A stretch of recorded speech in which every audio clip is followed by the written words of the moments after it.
IIM UPSC tuitions only in Tirumala IAS institute Chaitanyapuri. Call చేసి ఇప్పుడే join అవ్వండి. డీలిమిటేషన్ కు కేంద్రం సై అంటున్న వేళ దక్షిణాది రాజకీయ పార్టీలు నై అంటున్నాయి.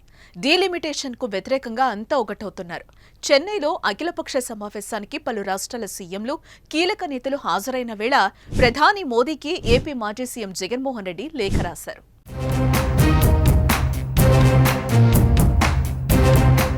వచ్చే ఏడాది జరగబోయే డీలిమిటేషన్ ప్రక్రియపై దక్షిణాది రాష్ట్రాలు ఆందోళనకు గురవుతున్నాయి.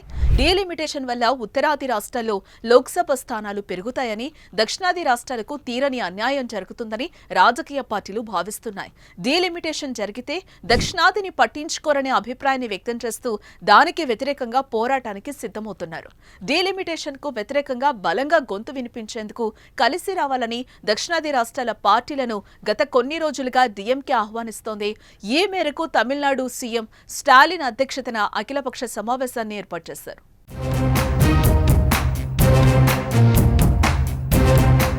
తెలంగాణ సీఎం రేవంత్ రెడ్డి, కేరళ సీఎం పినరయి విజయన్, కర్ణాటక ఉప ముఖ్యమంత్రి DK Shivakumar, TPCC chief Mahesh Kumar Goud, BRS working president KTR తో పాటు పలువురు నేతలు హాజరయ్యారు. ప్రస్తుత జనాభా ప్రకారం లోక్సభ నియోజకవర్గాల పునర్విభజన జరగకూడదని, దానిని అందరూ వ్యతిరేకించాలని సమావేశంలో చర్చించారు.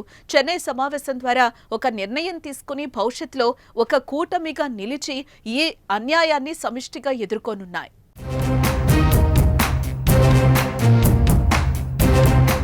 అయితే ఈ సమావేశానికి ఏపీ నుంచి వైసీపీ దూరంగా ఉంది.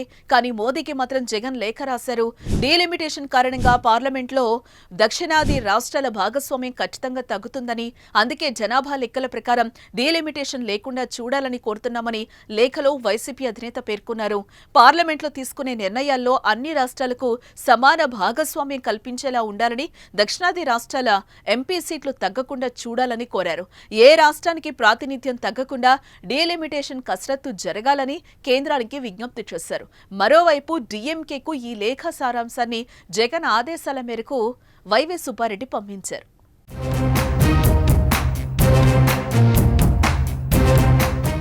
లోక్సభలో మొత్తం సీట్ల సంఖ్య 543. ఇందులో దక్షిణాది రాష్ట్రాల వాటా 129, అంటే 24%. తెలంగాణలో 17, ఏపీ 25, కేరళలో 20, తమిళనాడు 39, కర్ణాటక 28 స్థానాలున్నాయి. డీలిమిటేషన్ తర్వాత మొత్తం లోక్సభ సీట్ల సంఖ్య 753కు పెరుగుతుంది. దక్షిణాది రాష్ట్రాల వాటా ఇప్పుడున్న 24 నుంచి 19% పడిపోతుంది. డీలిమిటేషన్ తర్వాత తెలంగాణ 20, ఏపీ 28, తమిళనాడు 41, కర్ణాటక 36 వరకు సీట్లు పెరుగుతాయి. కేరళలో ఉన్న లోక్సభ నియోజకవర్గాల సంఖ్య 20 నుంచి 19కి పడిపోయే అవకాశం ఉంది. ఉత్తరాదితో పోల్చుకుంటే దక్షిణాది రాష్ట్రాల్లో జనాభా పరిమితంగా ఉంటుంది. ఇదే ప్రాతిపదికన కావటం వల్ల ఉత్తరప్రదేశ్, బీహార్, మధ్యప్రదేశ్ రాష్ట్రాల్లో లోక్సభ సీట్ల సంఖ్య పెరుగుతాయనేది ఆందోళన. ఈ పరిస్థితుల మధ్య కేంద్ర ప్రభుత్వం అనుసరిస్తున్న డీలిమిటేషన్ ప్రక్రియకు దక్షిణాది రాష్ట్రాలన్నింటినీ ఏకతాటిపైకి తీసుకొని రావటానికి స్టాలిన్ కృషి చేస్తున్నారు.